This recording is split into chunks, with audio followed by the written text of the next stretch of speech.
was everyone? Okay? Yeah. I'm Umit Bitici, good Scottish name, all the way from Scotland, Glasgow. Yeah, I'm the director of the Future SME project for my sins. We are the coordinators. The project is about halfway through now. We started in the 1st of January, by coincidence, beginning of 2009. So, just a 4-year project, so we just passed the two-year mark, and we've got another 2 years to go. We've got altogether 26 partners, and that's a nightmare to coordinate. Yeah. It's fun though, no, it's working quite well. It's typically you go through this storming, norming, performing cycles, and we are performing now. Good storm at the beginning, and then normed, not performing definitely. And the mixture, I think Pat said already, there's 13 SMEs on the project, so they're acting as the end users. And the objectives of the project was actually to, it's not a technology-based project per se. It's not looking at manufacturing technologies, although it's funded under the NMD program. It's not more of a strategic project, saying how do we improve the competitive capacity of European SMEs to enable them to better compete in the face of emerging competition from emerging markets, effectively, and economies. So it's about developing the competitive capability of manufacturing SMEs in Europe. And we've got also in the project a school and a number of universities, but we're looking at the people's supply chain, our education issue, right from schools, colleges to higher education, effectively. I think wherever you look these days, we are hearing messages saying that the world is changing so fast. And if you look at the Future SME Consortium, what this consortium says that SMEs in the future needs to be about open-minded, energetic, and empowered organizations continually adopting, changing, evolving, innovative responses to opportunities. These are some of the key things that's coming through. One of our tasks was in the project at the beginning. It was the first work package was about doing research, and one of the deliverables was what is a new business model for future SMEs that enable them to become more competitive. And the world is changing so quickly that you can't turn around and say, this is the new business model. Here is a business model. That's how everybody should go. The best thing you can do is get everybody to become ready to change and respond to change innovatively, effectively innovating the future. Pharmaceutical organizations like Pharmacy, Novartis, Glaxo, who've got lots of SMEs in their supply chain, but they've got a vision for that for that sector. They want to move from batch manufacturing to continuous manufacturing. They're getting personalized medicines. Yeah. My mother maybe takes maybe 12 tablets a day. The active ingredients is tiny amounts. She's mostly swallowing chalk.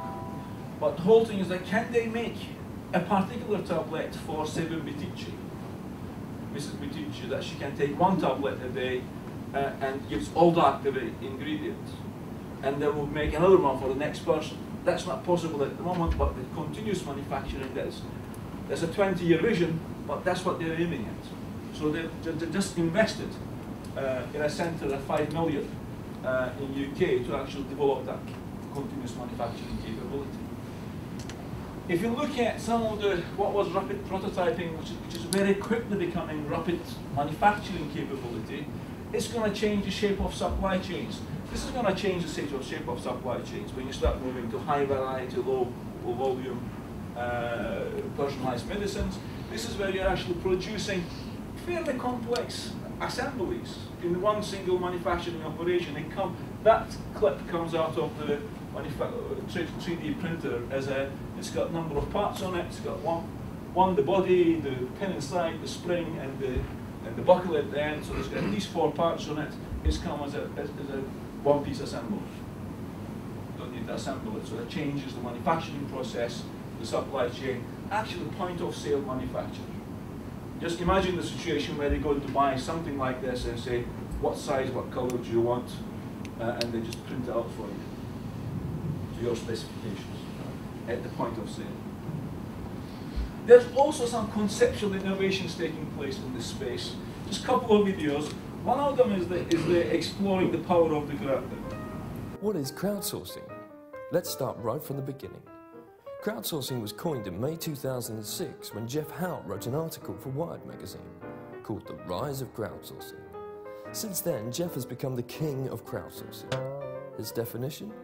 Crowdsourcing is the act of taking a job traditionally performed by a designated employee and outsourcing it to an undefined, generally large group of people in the form of an open call. Whilst this may sound confusing, it's not. Wikipedia is one of the earliest examples of crowdsourcing, although through its own success, its accuracy often comes into question. Apparently, David Beckham was a Chinese goalkeeper in the 18th century, and Richard Gere appears on the back of the Australian $10 note dressed as a woman. X Factor is another example. The contestants and the scripted misfits and oddballs on the show are the crowd, and the panel of makeup and high-waist trousers that are the judges manage the crowd. Again, this form of crowdsourcing might fail. Can it last over time, given only one singer makes it? So what's the trick to nailing crowdsourcing? It's probably managed, focused crowds. Here's an example. Say hi to Zach. Zach's a freelancer and digs the freedom it gives him. But sometimes poor Zach doesn't get taken seriously enough by some of the bigger, swankier clients who end up giving loads of cash to corporate companies like Walter here, just because he's bigger. Poor Zach. He knows he could do a better job, but needs a way of getting noticed. Then, Zach had a great idea. An idea so neat he knew it would change the world of freelancing forever. In essence, Zach's idea was pretty simple. 1. Build and unify a crowd of tip-top freelancers. 2. Give them a web platform. 3. Manage and market the crowd. 4. Take on Goliath. So now Zach and his co-freelancer buddies are managing their crowd, and he can finally take on big old Walter over there. In fact, as you can see, Zach & Co are quicker, more diverse and cheaper than Walter, which equals more happy clients. Walter's now struggling to keep up with Zach. Walter's got huge overhead, so he keeps getting bogged down, whilst Zach & Co can grow and grow and grow. In fact, they could become the largest group of managed freelancers in the world, so sinking Walter. Well done, Zach. You can take a bow, because you've not only freed the freelancers and made them richer, but you've also made more smiley clients. Oh, and slayed another Goliath. What is we are seeing examples of this. Apple's apps is probably one of the best examples of crowdsourcing. Anybody can create an app and upload it there and you free or charge $100 for it. It's up to you. You know how you want to. But companies are starting to use this. I'm working with, for example, Xelex Galileo, who started taking this crowdsourcing concept the big large defense companies say we need to internally crowdsource to start with, engage all the brain power we've got. Yeah, they're a big R&D, they're a technology-based company, we've got PhDs. We need to actually engage all these people, not just on technology development, but about how we actually innovate in the future, how we compete in the future, and so on. And how do we, they're also asking the question, how do we engage with our and source the crowd within our supply chains, yeah, and potentially beyond. But there's also the concept of servicization. Manufacturing is no longer about products. Manufacturing is more about service than products. Yeah, example here, we all know this, we all have pizza. Introducing the killer app for your appetite, brought to you by Pizza Hut. We've taken the coolest iPhone functionality and used it to make ordering pizza, pasta, and wings easy, fast, and fun. You can drag it, tap it, pinch it, stretch it, tilt it, shake it, play it, order it, and enjoy it. The Pizza Hut app is a revolution in mobile ordering. Now let's take a look at how you order pizza with the Pizza Hut app.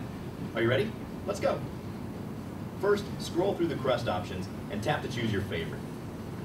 Hand tossed. Next, pick a size. You can pinch it to make it smaller, or stretch it to make it bigger. You get the idea, yeah? I won't show you all the way through. You can find this on YouTube. Just go to YouTube and say pizza, iPhone, yeah? But here's a product-based company. Pizza is a product, yeah. But there's a service element of this, and this is probably generating more sales than just having the pizza in the US. So some of the key messages I'm trying to get bigger. There are changes. Some of them are technology-driven, some of them are social-driven changes that's happening. But one of the key messages is that really manufacturing, as we know it in the past, is dead. This smoky, oily, you know, the traditional manufacturing, which, you know, just pile them high and sell them cheap, it's dead. But when we see today, and I certainly see myself in the UK and all over Europe, as part of the Future SME project, I'm seeing some very good companies doing very, very well. We've got an SME in Turkey making plastic plugs and cables for the white goods manufacturing and holds 30% of the European market. But it's not because they're cheap. There's Chinese competitors that are a lot cheaper. But it's based on R&D and it's a very specific value proposition. So it's about high value adaptive manufacturing. And what does that mean? But before I go into the high value adaptive manufacturing, what we focus, and this is statistics from UK, lean itself, and I said keyword, itself does not work. I'm not saying lean doesn't work. It's very, lean is useful, good, but lean itself does not work. It's not enough. Because that's what we end up with. What we end up with is a UK manufacturing output, yeah, sales, red line at the top. Ignore the drop at the end, that's the financial crisis. But it's been flat. But over the 10 years or so, through the Manufacturing Advisory Service, we actually improved productivity. So the massive improvement in productivity there, but we've reduced actual employment. If you look at it from the state's eyes, we've got less people employed, output is the same. When you look at, in comparison, the rest of the UK economy, where there is you see a clear growth in employment there as well. So, too much respect over the last 10, 15 years, too much effort in improving productivity, focusing on the bottom line and ignoring the top line. Yeah? And I think that the key thing is we've got to pay attention to both, top line and the bottom line. So this is where the high value adaptive manufacturing comes in. So what is it? There's two concepts in there, high value and adaptive manufacturing. Let me just explain both of these. The definition of high value, when we stop competing on price and move our competitive basis to something other than price. Something like technology, brand, process, social, or technology integration. Yeah? And a good example of this is that you're against those 7 pillars of value propositions, competitive pillars, your footprint for, if you're competing on price, will look like this. On technological leadership, the footprint will look like that. I won't go into these in more detail. I can talk to you about them afterwards if you like. But here is the official definition of what is high value. Firms that do not compete primarily on price. Instead, they leverage other capabilities. So if you take that forward, fast forward that saying, what's about adaptive enterprises?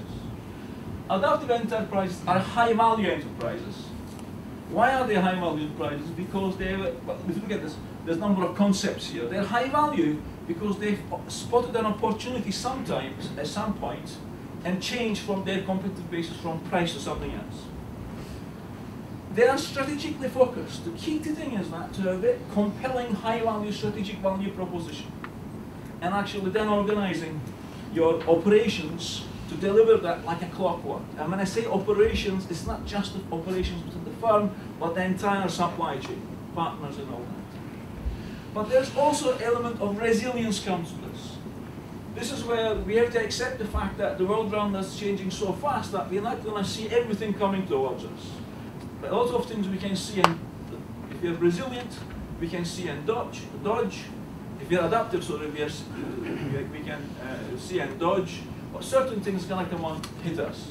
When they hit us, we need to be resilient enough to be able to survive that blow, so that we can respond and change our business model. But fundamentally, it's about transformation, but it's not just incremental changes. Yeah? It's just not about fiddling with a process to make it perform better. Yes, that's important, but it's about transforming the business model, the profit formula, the value proposition, the competitive basis of the business. So it's more than just agility. Now, if you put all those together, before I go to the, sorry, I've lost my place in slides. Here's some examples of some adaptive companies. 2 large ones at the top. ICI transformed from Novel's explosive, transformed from manufacturing basically sticks of dynamite to providing a rock on the ground service. What they were doing was they were selling dynamite to quarries who blew mountains or hillsides to provide rock on the ground, put into munching machines to make gravel for roads. They say, well, forget all that, we'll give you the rock on the ground. Yeah? Manufacturing to service. Profit formula changed. Rolls-Royce, profit formula changed. They make engines. They don't sell them anymore. They sell you power by the hour. You pay Rolls-Royce for every hour you fly. Island Spring, there's a case study on this, published. There were a small 12 million unknown, insignificant bottled water business in Scotland.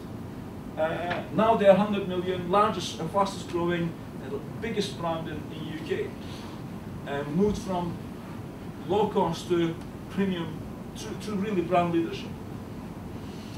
Lynn Products, those of you who are hi-fi buffs, average price is about £20,000 for a Lynn system, not a system, for a box.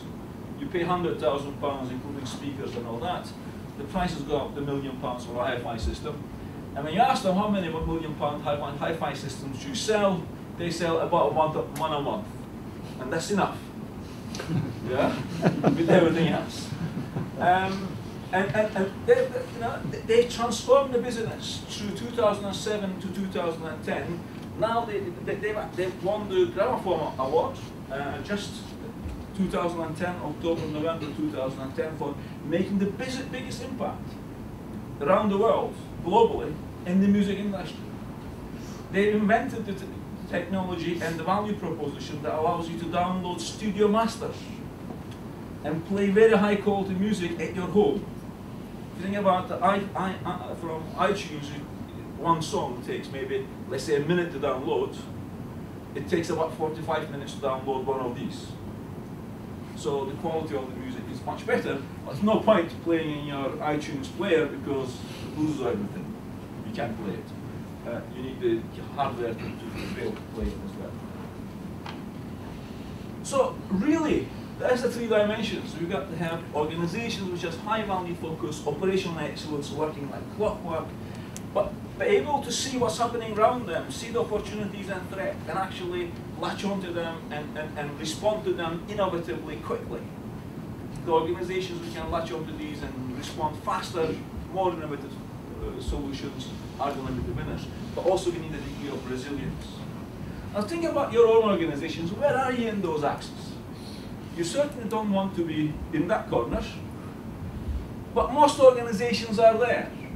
Most organizations that are succeeding today are very well focused, very well implemented Lean, Six Sigma, everything else, and operations working clockwork, delivering that. But in many cases, they are not able to change very quickly. And some of them, if they're big, government support, Rolls-Royce and all that, they're resilient. But if they're small, they say, well, I can't be resilient. But yes, you can. There is examples of small companies being resilient.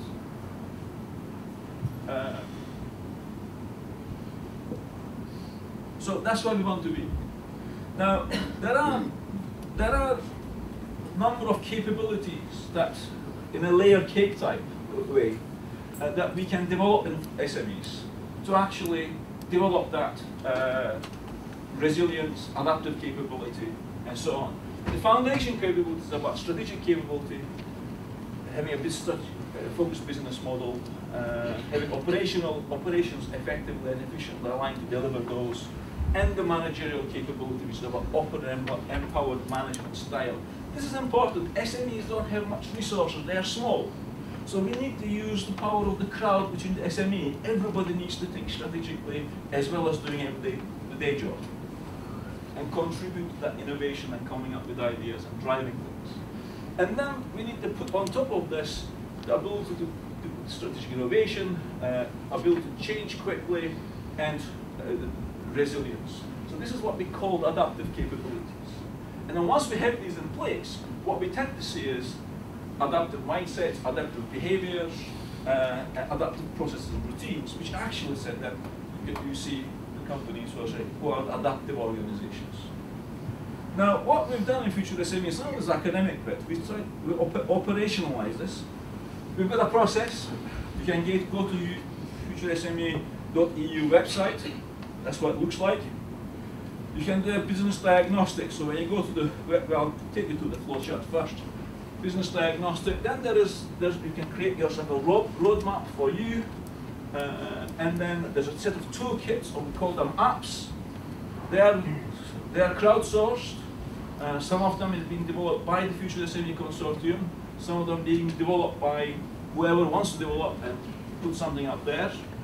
You can, as a result of that, you will be developing going through that cycle, the continuous basis, developing the adaptive capability of the company, developing the competitive capacity, improving performance, and as we go through that cycle, we should see an improvement of adaptive capability and performance improvement. And we also have designed and piloting it in Scotland at the moment, a capability development program to actually accelerate that. It's a management education program aimed at SMEs, but we're not taking one person from SMEs, we're taking a group of people from each SME and actually taking them through a journey or a period of 6 months to actually start them to think in this way and start using these tools and techniques. So here's the Future SME website. You register, you log on. Here is, you can't see it, but that's the 4 capability areas and the tools and techniques you can access directly by clicking one of those. This is what the dashboard would look like if you went in as a new company. You can see there's a diagnostic. If you click on the diagnostic, you go through a diagnostic. It's best done facilitated. You will get assessment against the 4 capability areas. Some areas you'll be better, some areas your weaknesses. You convert that into your roadmap. And then there is an app store. You don't see all of those, scroll down, up and down it, which gives you tools and techniques. For example, one example I'm going to show you just now, they said, we're fairly mature in terms of strategic focus, but that strategic focus is not very well communicated across the organization, and the report from the diagnostic will say, you should look at this particular application. You'll find that using that application or that toolkit will help you to overcome that weakness. And in this particular case, on the strategy wall application, so if you look at, you download that strategy wall application, use it, and this is what the strategy wall application looks like for one particular spirit bottling business, they contract bottle whiskey. What this is that at the center, there you see what the core value proposition of the business is: reputation for hassle-free service that delivers a quality product on time, every time. Better than the rest, that's theirs. And there's a little bus because the MD talks about everybody getting on the bus. This is their, every time you do the strategy wall, it looks different. The main concept is the same, but everybody starts personalizing it, and that's the key to success of this. The whole idea behind this is that this sits on the shop floor somewhere, or the office public place, where you have weekly management meetings, staff briefings, monthly management meetings in front of it. Because what you have is, you have bits of it, which says, for example, up here, so what's the gossip? It's again, this is the company's words. They want to know what's going on. If somebody is having a drink in the pub with their mate, and they hear that competitor, Catherine, is up for sale, they want to put it up there, because that's got an implication in the business. Yeah? I don't know what the Ben Nevis opportunities are, I can't remember now. Yeah? And then you have strengths, weakness, opportunities here. Their competitive position at the moment, the middle ticks there, as good as average against certain KPIs. They're in one area, they're a lot better than competitors, but there's some weaknesses there. And then their strategy map, in terms of the goals at the top, the customers, how the customers are measuring them, key processes and actions they need to pursue. If they do these things, how certain KPIs, you see the green KPIs, you can't do the detail, but profitability from X to Y is going to improve as a result of doing these things. But this is on the shop floor. This could be changing on a weekly basis as conversations happens. That is the whole objective behind this. So hopefully what I've done is I can give you a very candid explanation of what Future SME project did. What it's trying to do is try to create this adaptive capability in Future SMEs through a set of tools and techniques. There's one of the big elements of that is a diagnostic. And if you want to participate in Future SME, again, we are an open consortium. Any SME wants to participate and play with us, welcome. You will not get funded as part of the project, but you will benefit from it as the 13 SMEs. I was at a meeting in Bratislava just last week, no, 2 weeks ago, and all 13 SMEs, without exception, said they're getting value from the project. They're starting to see benefits of getting involved in the project. So, thank you.